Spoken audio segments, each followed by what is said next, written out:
Top quality और consistent performance के लिए सिर्फ सिल्वर पंप नाम याद रखना છે કે જે ખુરશી ઉપર સત્તાધીશ કોણ હશે એ આપે છે એટલા માટે એટલે- ત્યાંથી સંદીપ દીક્ષિત પણ લડી રહ્યા છે ને શીલા દીક્ષિતના સુપુત્ર છે.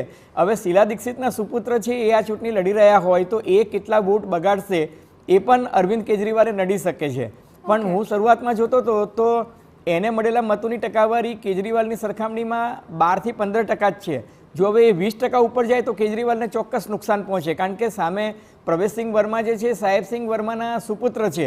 એટલે આ એક એવી બેઠક છે કે જ્યાં બે એક્સ ચીફ મિનિસ્ટરના સુપુત્ર લડી રહ્યા છે અને સામે અરવિંદ કેજરીવાલ છે. અને શીલા દીક્ષિતે તો દિલ્હીમાં 15 વર્ષ સુધી રાજ કર્યું છે. Exactly, અને શીલા આંટી તરીકે દિલ્હીમાં લોકોમાં એ બહુ જ લોકપ્રિય હતા. આપણી સાથે કોંગ્રેસના નેતા રત્નાબેન જોડાયેલા છે. રત્નાબેન, ખાસ તો આ પરિણામ પછી કોંગ્રેસના ભાગે ફરી પાછું અફસોસ અને એ એનાલિસિસ આવશે.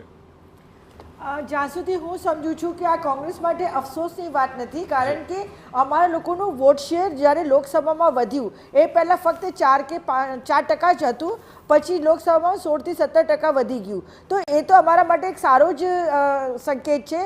અને જે રીતે અમે લોકો વધી રહ્યા છે, અમારું વોટ શેર વધી રહ્યું છે, લોકો અમારી વાતને સમજે છે, અમને વોટ પણ કરી રહ્યા છે. તો મારા મત પ્રમાણે તો આ પરિણામ એટલે જે રત્નાબેન, એક ધાર્યું વસ્તુ એ હતું છે. ઓકે છે, પરંતુ અમારા માટે એ સારું પરિણામ છે. ઓકે, એટલે એક આખી વોટ શેરની વાત છે કે જેના ઉપર એનાલિસિસ થાય, જેની ઉપર પાર્ટી પોતાનું ચિંતન કરે, ને એક આખો બેઠકોનો આંકડો છે કે જે સામાન્ય માણસને દેખાય. એમાં ઝીરો છે કોંગ્રેસ. હા, એમાં ઝીરો છે. એટલે પ્રશ્ન ત્યાં આવીને ઉભો રહી જાય છે.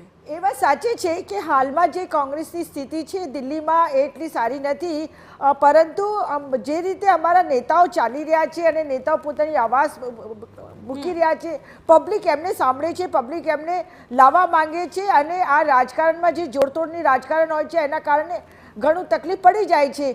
અને આની અંદર અમે લોકો મહેનત કરી રહ્યા છીએ અને પછી આવતા સમયમાં હજી અમે આગળ વધીશું.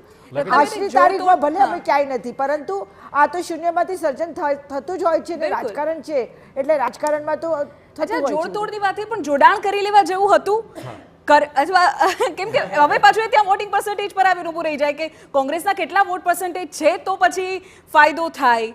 નહીં, જો જોડાણ કરવાથી અમને તો લોકસભામાં નુકસાન થયું છે, મોટું નુકસાન થયું. અને એના